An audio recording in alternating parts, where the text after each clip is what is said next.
Welcome to the Dive Table. I'm Jay Gardner. And I'm Sarah Miller. And today we're going to be talking about diving and nutrition because we have firsthand experience of screwing it up horribly. What happened, Jay? Yes, we do. Well, I want to give a shout out to all those that joined us at our meetup in San Diego. About 10 people, I think, total that came out, and 6 of us went diving. And it was awesome to get to know some of you that joined us and folks I'd never met before, and go diving together. I think we had a beautiful little dive out at La Jolla Shores and broke up into 3 teams of 2. Tried to stay together, which we did for all of us. We did stay together. Yeah. It was a good dive. Visibility was nice. Conditions were pretty good. It was pretty mellow getting out into the water. And we saw some cool stuff too.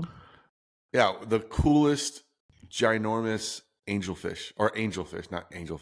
shark I've seen was there. I mean, it was big and it was a rare thing to see. So that was pretty amazing. Yeah. Very cool. I have to admit though that surface swim is quite the surface swim. It's a big one.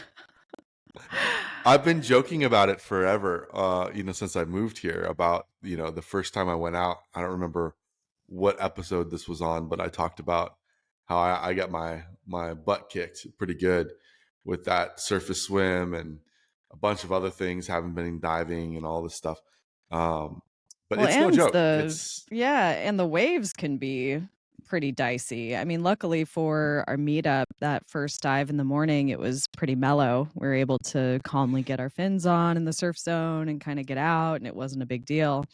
But you and I hung out with people for a while and didn't properly hydrate or eat because I think we were a little bit excited about having people there and a little distracted. And so when we went out for that second dive, we just got beat up by waves. Like, I mean, we handled it great. Like, I was impressed. Again, that was the first time that we had been diving together. And I was happy to dive with you because both of us could handle ourselves.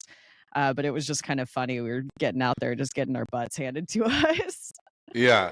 And you said we forgot to properly eat or drink anything. I think the right phrase is we forgot to eat or drink anything, not even properly, just period. Like a little bit of water maybe is all I had. A soda, I think I had at one point. Yeah, I had a water and a really sugary cookie, which is just not what you need. But that's what prompted this discussion because we went diving again a couple of days, actually. We went to La Jolla Cove and then just yesterday to Laguna. And we did a heck of a lot better with that. Both of us felt better after the dives.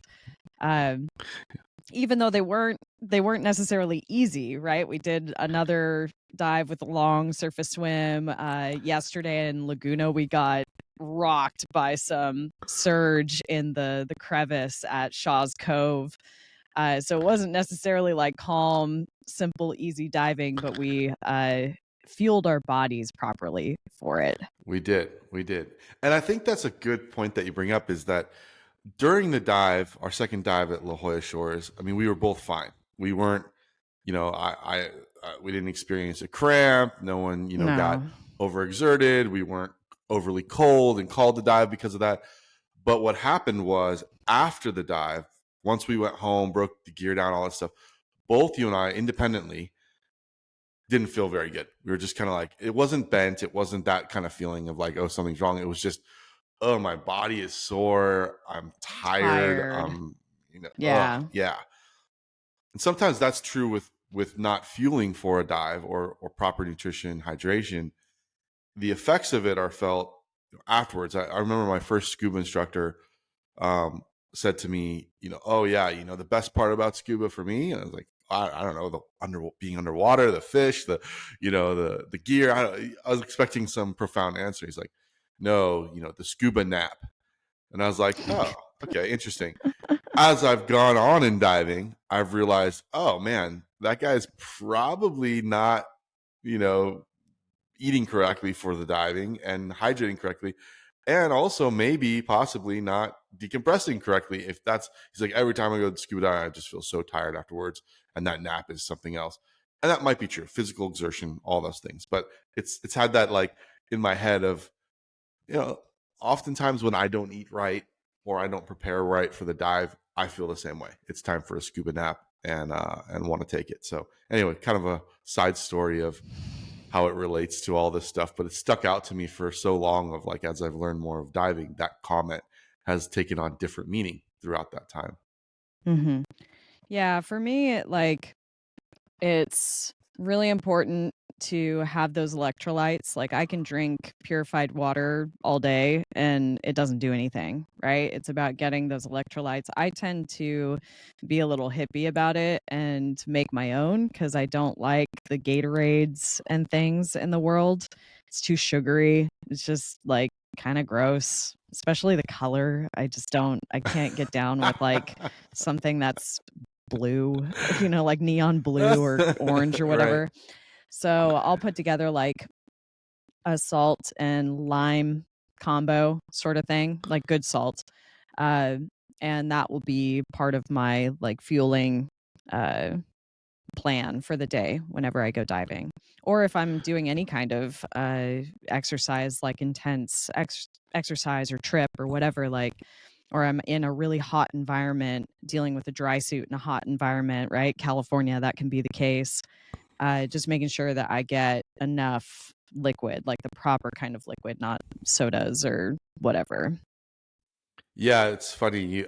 So you and my wife would get along great because she is fully on in on the Celtic salt, sea salt, water and lime or lemon. That's kind of what she drinks and constantly fueling this because that breaks the electrolytes actually fuel each cell. Like you're actually hydrating each cell in your body, and that's how it happens. I personally just can't drink the salt water. I've tried. It's gross to me. It's like, I like room temperature, tap water. I'm happy with that, right? But to your point, I've realized the same thing around, okay, I can drink water all day long. That's not necessarily meaning I'm hydrated. So I need to add the electrolytes in. So I've experimented with the Gatorades and things like that, and agree with you. Turning your tongue blue and your face blue and all these things from blue Gatorade. Um, what I've found, and I really like, both from a travel perspective when I'm traveling diving, and just from a taste and electrolytes perspective, is they've been coming out with these new little packets, and you can find a lot of them that are sugar free, which is great. But they're basically packets of powder, for lack of a better word, that includes salt and different types of electrolytes, magnesium, calcium, so on and so forth. And you can just pour them into your water bottle and it mixes it together. And there you have something that's tasty, at least to me, not salt water, and is accomplishing the job and isn't a big sugary drink and doesn't turn your drink, purple or blue or red. It's just an additive to the water. And I think liquid IV is one of them that I've used. I forget the names of the other ones, but you can find them in a grocery store or on Yeah, they're all over Amazon. the And place. They also sell them in like tubes and like tablets too, right? Like you can just drop yep, the tablet into the water. So that's a good way to take something on the go. I use those occasionally. Like when I was in Playa del Carmen, I ended up buying some of that because I couldn't find my normal ingredients for my hippy dippy concoction. And so that was the solution. It was like, well, I need something because I am going to feel like garbage if I don't. That's really like the main thing for me. Obviously, food is also a part of it. But I definitely like my priorities on a dive day are hydration because that will take me out like right at the knees. Like I will completely fall apart if I don't hydrate. yeah. So how do you approach the timeline of that? So let's say the first dive is scheduled 9 a.m. Let's just say that's when you guys are planning on getting in the water and going diving. How far back are you talking the night before, the day before, the morning when you wake up? How do you kind of manage the timing of how you're hydrating and focusing on that dive?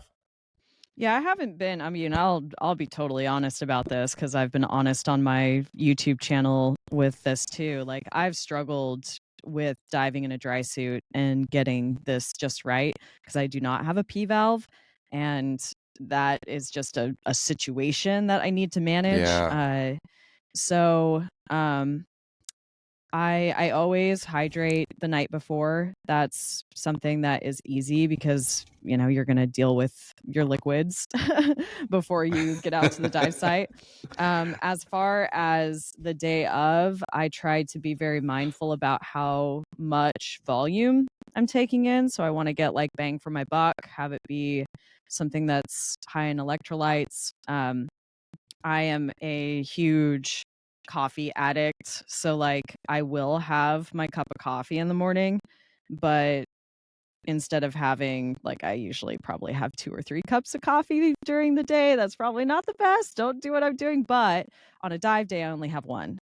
So, that's how I adjust so that, 1, I'm not overly dehydrating myself, and 2, I'm not having to pee every, 30 minutes. So that's sort of my thing. During the day, like before I get into the water, I'll make sure to have one last sip of something before I grab all my gear and head down to the water. And then ideally I come back and immediately start hydrating again. Um, it's it depends on the plan for the rest of the day, how much volume I will drink. But I'm usually good at like feeling what my body needs. It's days like our meetup when honestly, that day I was kind of tired too. Like I had just driven from Baja and I just a lot of things have been going on. So I was tired. But also like excited about being there and having people and doing this whole thing, right? Like meetups are very exciting to me. Um so I'm not as good at listening to my body when I'm distracted like that, Hmm. right? So that's something that I have to be aware of and to try to combat, to like overcome that. And I'm not perfect at it by any means. Yeah, it's an interesting thing. I mean, my firsthand kind of story where this became important um, in my diving in terms of nutrition and hydration. I was on a dive. I remember I was just kind of learning or dialing in my back kick. And so it was just starting to come together, which is for those of you out there that have struggled with the back kick, you'll know what I'm saying. It's an exciting time when it finally starts to come together. For those of you that figure it out on your first few kicks, like God bless you, but it wasn't me. It wasn't Yeah, me. me It took me neither. a while to learn that. Me neither. But just learning that we were going on a dive. It was a larger group night dive. We are going to go see this old paddle boat that was in this lake, this that had been sunk, and the remnants of it. And I remember kind of going down, diving. Everything's okay. We get down to the little wreck, and I go to do my first back kick, to engage, and you're so focused on the technique and your body position, and it's something that takes that mental capacity. And my first back kick, both of my calves cramped like at the same time, and it was terrifying because you lose all your propulsion, like you lose all you're thinking about in that moment is how much that hurts, and then you're vertical, you're not, you feel like you're sinking, you feel like you can't kick because you can't move your legs, you're just, it's so uncomfortable and all this stuff. And finally, the diver that was with me, figured out something was wrong, and I'm, giving him the cramp signal, and it's like, well, which one? I'm like, both. Just take one, and he stretched me out a little bit, and it just stayed, there Yeah. the whole dive. Yeah. And it's a history. I've had a history of cramps, like playing basketball and all these sorts of things. And so that really kicked me over, and I felt like, man, I'm doing what drinking water, which I was, and I'm eating a banana before the dive, which was recommended to me in my open water dive and all this stuff. And I thought I was doing all the right things. And when I dug into it, it's a lot more than, at least for people like me, that my goal in all of this is to avoid a cramp. I mean, honestly, I'm terrified of cramps. I hate cramps. Oh, And so I am very focused on that aspect, simply to avoid the cramps. And so the timing of things, I get a little bit more. I think you're really good at the intuition, and I'm a little more like, I need to write it down or have a schedule for me, because I'm not as intuitive to my body. It's not something I'm working on, but I'm not there yet by any yeah. means. Oh, Um, it's a long journey, to be honest. So, yeah, it's intuitive eating isn't something that just like it takes a lot of practice and it's a lot of adjustment. One thing that you said though, I think is a common misconception that like, oh, I'll just have a banana right before the dive and I'll be fine, right? Like that's actually not how cramps work, right? Like you can't, especially right before no, the dive, like your body's not even no, gonna have a chance to get anything from that banana, you know? yeah, Um, yeah, so really what it's about, at least from my experience, has been eating really well-rounded whole food items, right? Like not having the processed foods, getting complex proteins, fats, carbs, like just everything. And it really has to, it depends also on the type of diving that I'm doing. So like there was a season when I had my dive boat in Indonesia that eating before getting on the boat would make me feel sick, like mm, absolutely sick for the first dive. And so I paid attention to that and was like, okay, I can't have like a big breakfast before I go out on these long drives on the boat. So I changed it, and then I would get, nutrition from other places and during different times during the day, right? Like after we've already done the big crossing, I can eat more once we're actually in the Komodo National Park. And that would work for me, but I had to pay attention, right? mm-hmm, And the main thing is just staying away, like for me at least, staying away from the processed foods. Like mm-hmm. even something like a protein bar, like it's fine if you're in a pinch. Like the other day, that was what was in the car, and I was hungry, and so I went for it. But like it's much better for me and my body to have fruits and nuts and like a sandwich or anything that's like more just non-processed stuff. And yes, you were correct about me and your wife getting along. We actually didn't mention this. I'm sitting on Jay's property at this moment right now, and Yes, so I've gotten to meet his wife, and his wife is amazing. I absolutely adore her.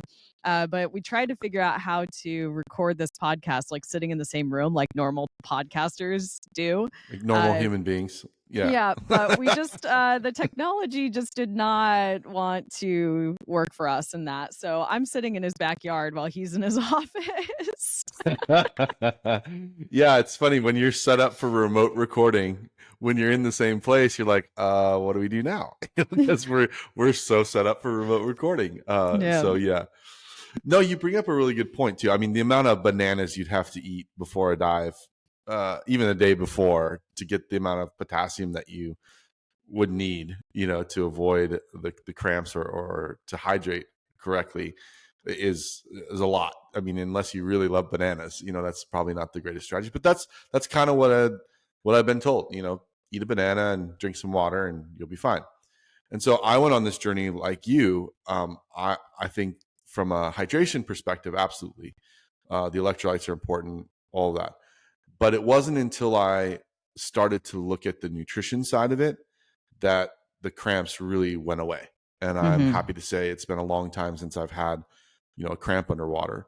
Yeah. For me, it's the complex, slow burning foods, things that take a while to burn. So things like whole grain rice, beans, in whatever format, refried beans, black beans, lentils, whatever types of legumes and things that you can add in for whatever reason, for my body, really help that slower digestion, slower Absolutely. burn. Yeah. Um, I love to take on a dive boat or in the truck with me, on those days, like a big thing of grapes. Grapes are mostly water, and so again, you're having a little bit of grapes, and there's nothing better on a hot Texas day. I'll just say it out loud than grapes out of the cooler. It's the most amazing. You pop a grape and it's hydrating and it's cool and refreshing and it tastes good. And oh, I'm so happy. You have something to say about grapes. I can tell. What is it about grapes? You're not a fan? I'm no, grapes are fine. I'm laughing because I've literally eaten enough grapes to last me a lifetime because my previous life was working as a winemaker. So like walking Oh, there you through go. vineyards and like eating and tasting the grapes and like processing them and everything. Like so whenever somebody's like, "Hey, let's have some grapes," I'm like, "Huh?" Like, "Oh no. No, no, I don't want it. I don't want it." But I Well, and totally you have hear the you. good grapes. Like being a winemaker, you're the good grapes, Very right? sweet. Very, very Yeah. sweet. Much sweeter Yeah. than normal table grapes. But anyway, Yeah. no, grapes are fine. I just have like you know, I have a Reaction to automatic them. response to that. Yeah, it's like, "Oh gosh, not more grapes." Yeah, it's so funny. Yeah, I remember being in Paris on our honeymoon actually, and we had gone to a market and just bought some snack stuff to sit out in a park and have a little, lunch. And grapes were one of the things that we bought from the little market. And I remember eating my first grape, sitting there, and I'm like, "Whoa! Like this is not a grape. This is something else. This is amazing." Because all I'd ever had was table grapes, growing up with the green or the purple table grapes, and they were just mind-boggling tasty. So, Well, um, they were probably still table grapes, but they were European grapes, yeah. which are very different. The produce and things that we get from conventional farming here in the United States are not great. Not great. We don't need to go Agreed. into the details of everything with that, but like it's a thing. Like you go to stores in Europe and the quality is just it's different and you can Yeah, tell. And you yeah, probably don't feel as sick when you yeah. eat stuff over there. True. Um so it's a whole thing. So And we buying should good actually do. quality is a Oh, is sorry. a no, no, no. Buying good quality, it's important. Like that's something that I'm excited about being back in California after being in Baja. Not that like food in Baja, it's again different country, different regulations and everything. The food was great there.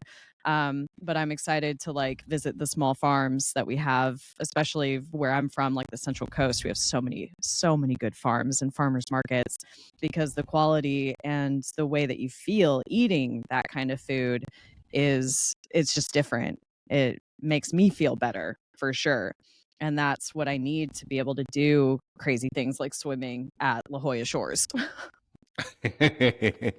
Yeah, and I was going to say we should do an episode at some point because the food system is so interconnected with our waterway system It and how all those is. things We need connect. somebody But much smarter to talk about that though, like the farm agreed. runoff and all of that, because I know the basics, but like I think we could find somebody who could speak much more intelligently on that.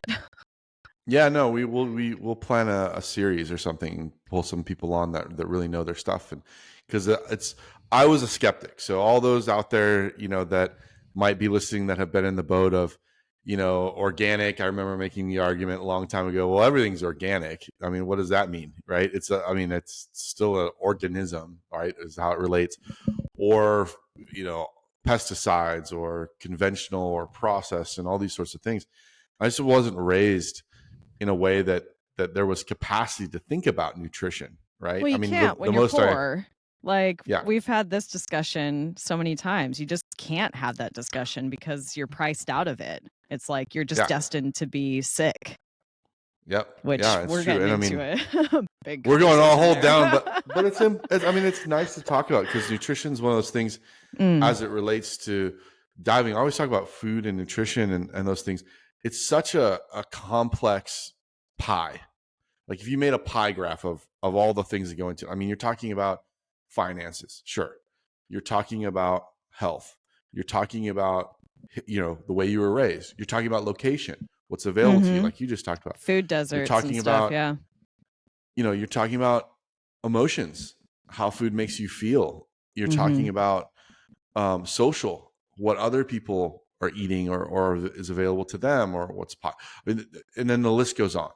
And so, like in raising kids that we want to be nutritionally, intelligent, if you take one slice of that pie and optimize for it, for example, take two extremes. One extreme being we take the only slice of the pie with food being emotions, and we eat based on what makes us feel good. I'd weigh 500 pounds easy, like it just happened, like, because the things that make me feel good are like sugary, yummy, let's eat cake for breakfast, like no big deal. um so that's not good. But if you take only the slice of, let's say, health into the equation, well, then for people like me who have a lot of enjoyment of eating food, you're kind of creating this emotional void, right? In some ways Mm. that what used to be there. So it's this balancing act of understanding, the different components and trying to balance out the things that you want to optimize, but not go extreme in some ways. And that's been an eye-opening journey for me the last few years as I've had capacity and have been educating myself and challenging myself and those sorts of things to learn about nutrition. Of course, because I want to be a diver as long as I possibly can, and our Yeah. health and our nutrition that goes into our health has a lot to say about how long we can do this activity. Well, and I always say, like, our first medicine for our health and wellness is the food that we put in our bodies. Like, that you want to be treating food as medicine so that you don't have to rely on Western, pills and things to deal with stuff. Obviously, it's there for the cases that you do need that kind of intervention, but like setting yourself up for success by fueling your body with good high quality food, like that, it's, to me, it's the only way to go. But it takes time to get there, and you have to be really like soft and like gentle with yourself as you're exploring this, because especially in the United States, we have such a weird like weird relationship with food. Yeah. It's a cultural thing. And like you were saying, like the social aspect of stuff and emotional aspect. It's for me, and I'm gonna be that stereotypical vegetarian for a second, because they say the joke of like, how you'll know that your friend is a vegetarian, like they'll tell you straight away or something like that. I don't remember the whole joke, but Same like, tech diver joke, right? yeah, like they just tell you automatically. So yes, I am vegetarian. I'm sorry, not sorry, whatever. But what that transition did for me was it like made me try different things that I was Mm-hmm. closed off to. So like before I went vegetarian, hated tomatoes, hated eggplant, hated like all of these things in the veggie fruit family, right? Mm-hmm. But I tried being vegetarian for a little while just as like a, let's see if I can do this kind of thing. And I found that I started to enjoy those things. And I was like, oh, that's odd. And then I started to correlate, like, instead of that, what you described of like, this cake will make me feel really, I enjoy this. Like, I want to have cake for breakfast.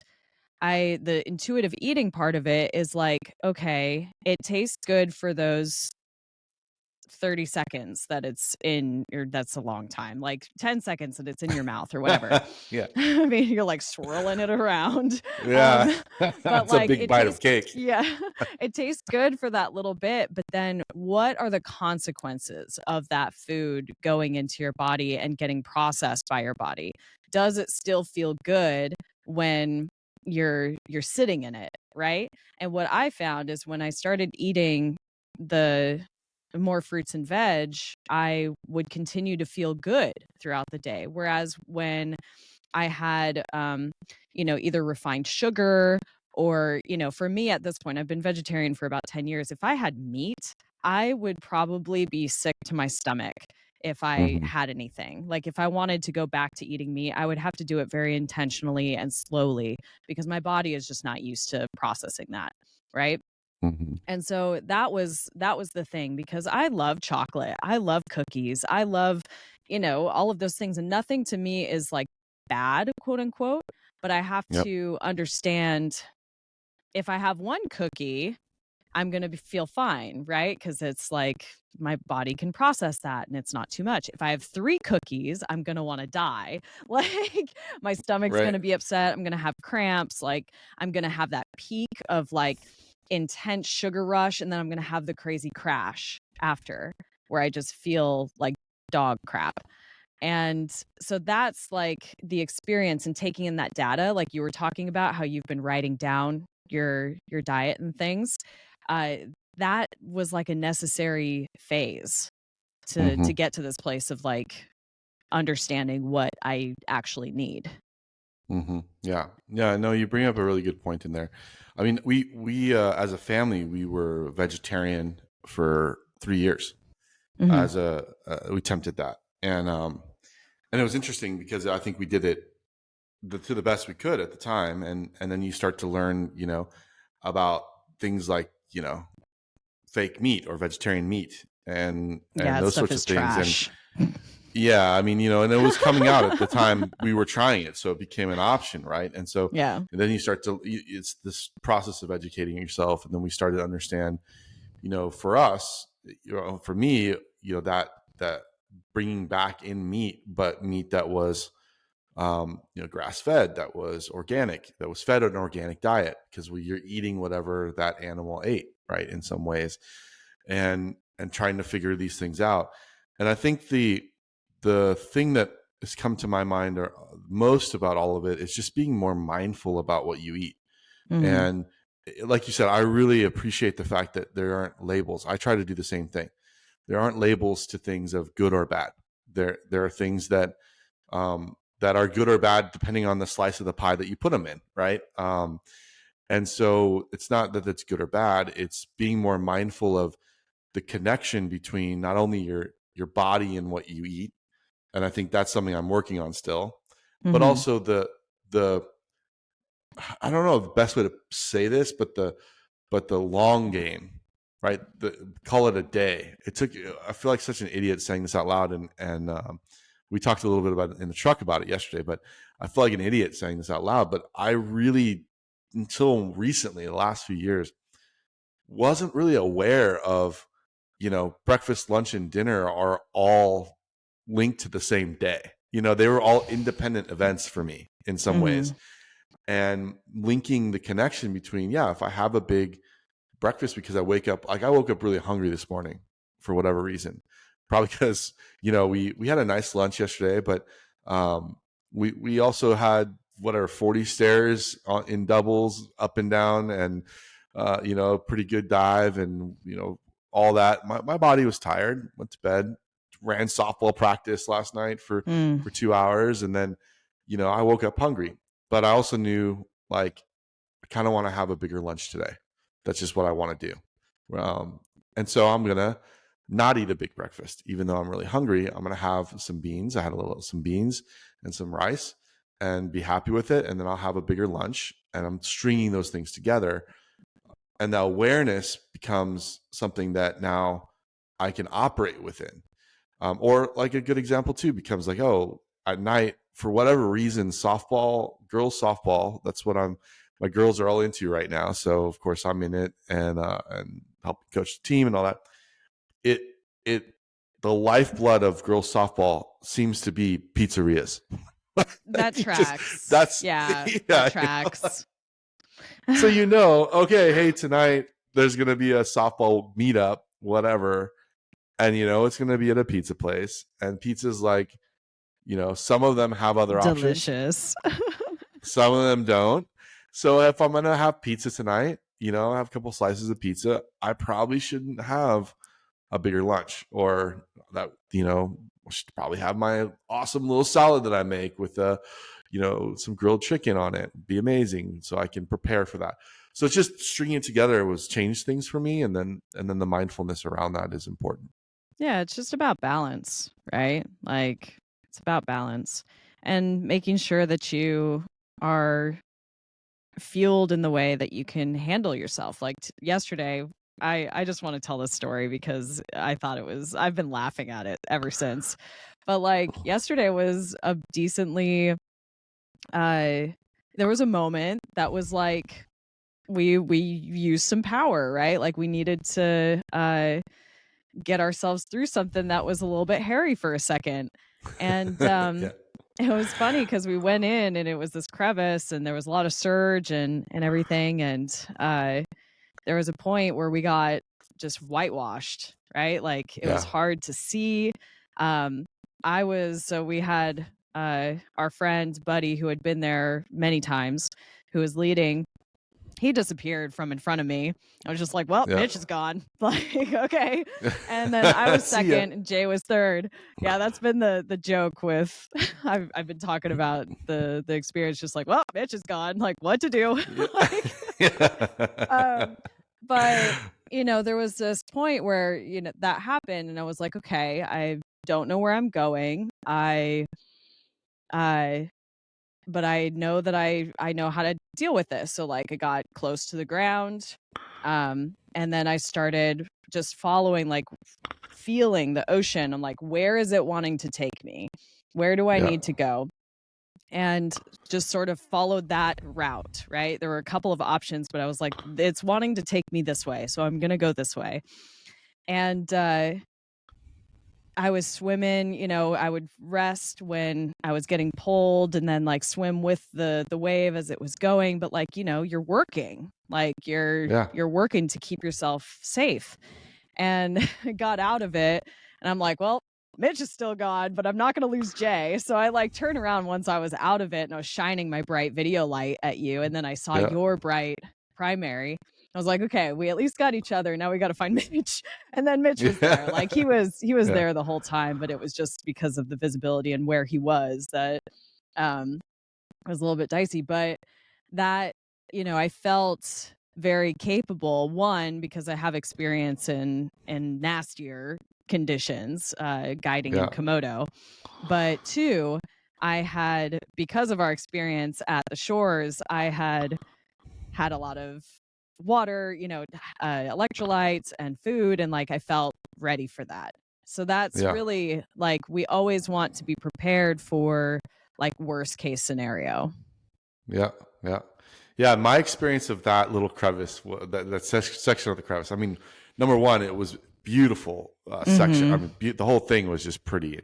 It's I think a nature preserve, and so you can't, people can't go in there and fish or take anything. So it's really a beautiful dive. I enjoyed it, but yeah, we kind of got to that section where it was at the bottom of this little hill, or for lack of a better word, it was bottom of a hill, and you see in the water, it's no longer particulate, it's little bubbles, and you go, oh, it's something's coming, right? And you go, all right. And so I looked up, and there you are, and I could see you kind of going, doing that, like, let's do it, let's gear up. And I'm like, all right, this next session is going to be a little hairy. I don't know what's going to happen. I had actually And put away my GoPro because I was like, nah, I'm gonna just like get ready for this. Like something about this feels like I don't want my GoPro out. Yeah, I wasn't sure where we were headed. I mean, because you and I have never dove that site before, so we didn't. We had and I think Mitch did a really nice job of, and we talked about it before the dive, of giving Totally. us an overview, and we asked him, tell us about the site and how it's laid out and all those things, and we were able to see it actually on Google Maps, because at low tide it actually shows kind of how it's laid out. So you have an idea in your head, which goes back to diving with new people and new locations and things we've been talking about before, of getting some education, asking somebody beforehand. But yeah, you went you got your GoPro ready and everything tight to the body, and off you went, and into the white, right? I mean, you're gone. That's just the way it goes. That was that section. And so I knew it was, I waited for the next surge to take my turn, and all I knew was we're going up the hill. I had no idea from there, right? Just like you. And then yeah, you're in the whitewash. You can't see anything. That surge was pretty strong. I mean, I was about to hit my regulator if I was straight on it, and flow my regulator. Like it was a little strong Really? for me in that one section. Yeah, it pushed. I'm coming from the experience of Komodo, so I was like, it's not that bad. Yeah, you were fine. Me, I felt it on the reg, like putting some positive pressure on the reg. Yeah. No, And I'm like, all it was right. good. It was exciting. And yeah, I came out and I hit the same thing. There was a spot where you could go right or you could go left. And it's like, I don't know. And it's not like you're making that decision sitting there in calm water thinking about it. It's being pushed one way or the other. I'm going to follow the ocean because I think that's probably what happened and did and came right out. And then, yeah, as I kind of swam up the other section and through the whitewash, I saw your light pointing back at me. I shined my light up, gave you a Yeah. big circle like, hey, I'm okay. Are you okay? And you said, yeah, I'm okay. And boom, okay, I'll swim towards you. And we were out of it. It wasn't a big deal, right? But again, it comes back to we had the nutrition, we had not only nutrition, but we had an understanding of the dive site, we had an understanding of each other, right? We all these sorts of things where that situation could, with under certain different divers, could get hairy. You know, Yeah, I mean, you wouldn't want to, you know, like, 100%. Shaw's is, like Mitch was saying, it's a great place for new divers to go. But that area, like the crevice and all of those tiny swim throughs, you really only want to do that if you know where you're going. And especially if you're a newer diver and less experienced with surge or current or whatever, not do that if it's a surgy day. yeah, Because no, like, and I even said to you guys, like, even with my experience, if I had gone there and it was just the two of us and I was guiding us blind into this dive site, which I do all the time, right? I go to dive sites and I don't know more than what the dive shop told me about or what I can see on Google Maps. Like, if I had approached that area without someone who has been there many, many, many times, I would have been like, let's not yeah, do let's turn it this. around. Like, Yeah, let's yeah, just not. This is not worth it. Because you don't yeah, know. You don't know, especially when it's a place where there's so many different avenues that you can take, and some of them are dead ends. And you're dealing with surge that is going into rocks. Like, you can get properly hurt in those yeah, kinds of places. So it's about yeah. judgment calls too. Yep, absolutely, absolutely agree. Yeah, and it turned out to be a wonderful. It I mean, was what an so amazing good. dive! It was Such a so good dive. good. Yeah, and it, what I 20 loved feet, it. 30 feet max. I Yeah, mean, it was and so it's much super fun. fun. Yeah, the fan coral just all over the place, beautiful, and actually the surge makes that even more beautiful because you have the nice flowing of all the seagrass and the seaweed and all that, the kelp forest, amazing. But yeah, we can reminisce. So back to nutrition. as we go down a finger of our own of things. So for me, I'll give you a hit list real quick of things that I try to keep around me in a dive and how I approach it, as well for other travel. But things like avocados, sweet potatoes, rice beans that I already mentioned, um, salmon. I really, for some reason, connects in diving. Greek yogurt with a little bit of honey because I need a little sweetness. That's just me, or raisins. Um, you know, uh, Coconut milk. You can pick up cartons of it and coconut water at Costco. Um, so one of the things that I try to do, and again, you're in a little bit of a different situation, but the same, is when I'm traveling for diving, one of the things I try to do in my first day is to go to a grocery store Yeah. and to be able to get some of these. Even if I'm in a hotel, usually there's a mini fridge, or you can, figure out a way to keep things cool. But to get some of these things so that you have them and you can then use them when you need them. And so whether that's the night before, hydrating, I like to eat some, when I wake up the first thing in the morning, some slow burning carbohydrates, rice and beans, avocados, sweet potatoes, the things I mentioned that morning for breakfast, and fuel up a bit, because your body is not only exerting physical energy around the swimming, whether it be long surface swim or surgy conditions, or just a normal dive. You're being physical.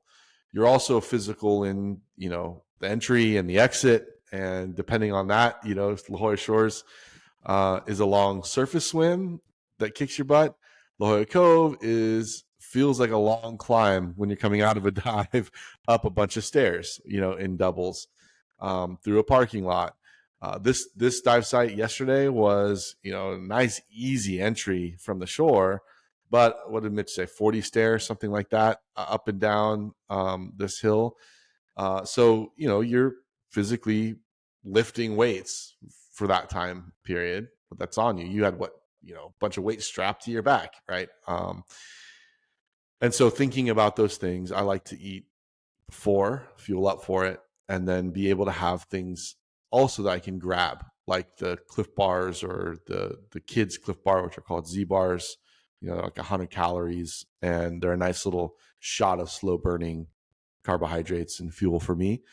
And I like to kind of space it out in the sense of, eating something early in the morning, a few hours, 3 or 4 hours before you're going to dive, then having something a little smaller that's maybe faster burning, than having a little Z bar that has, the chocolate chips in it that make it taste good, but is going to burn faster.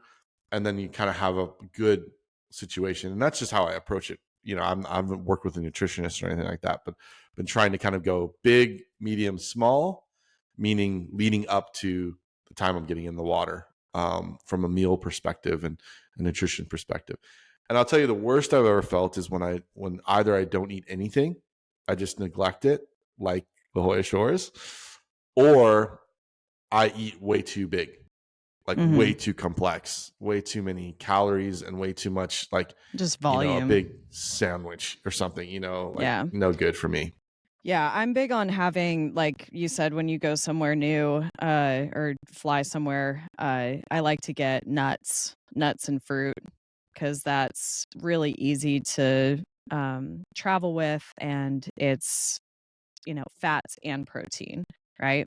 And then fruits will get you that kind of boost and whatever. But yeah, I don't really like the bars and things, but I can see their appeal in this kind of environment. But yeah, I think the biggest thing is just listen to your body, because I know a lot of people who also just don't do well with eating. They if they have anything that's any kind of substance, they feel just sick during the dive.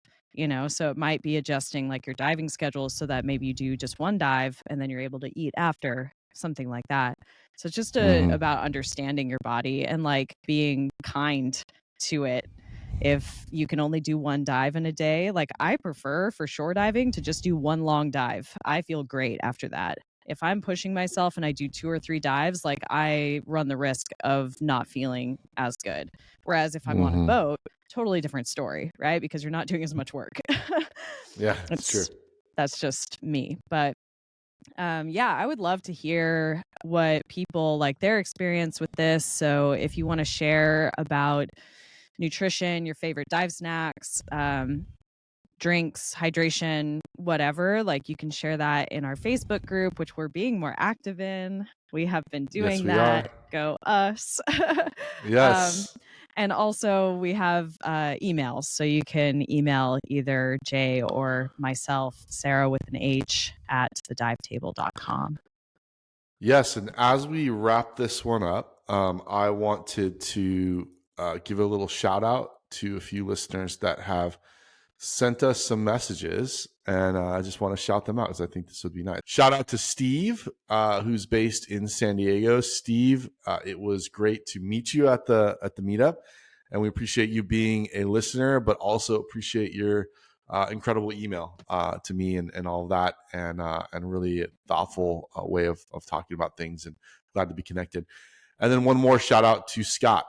Scott, I don't know where you are based. Otherwise, I'd call that out. But Scott, thanks for your kind message and for shooting us a message, and really appreciate you being a listener and being out there, and looking forward to hopefully someday getting to meet up with you and go diving. So just wanted to wrap it up with a couple shout outs. And yeah, we're being more active on our Facebook group. And I will say, if you send Sarah and I an email, we read every email. And we will reply to every email. So I will make that promise on both of our behalves because I believe that that's who we are. And so if you're thinking out there, oh, they don't have time to listen to, to hear from me, we will read it and we will reply to it because we're so excited to build this community and that you're a part of it. So shoot us an email, connect with us on Facebook group. And yeah, I think any parting thoughts there, Sarah? No. Eat well. Fuel your dive. Treat your body fuel right. your dive. Yeah. Eat well. Put it on a That's shirt. All All right. Well, we'll hear you on the next episode of The Dive Table. Ciao.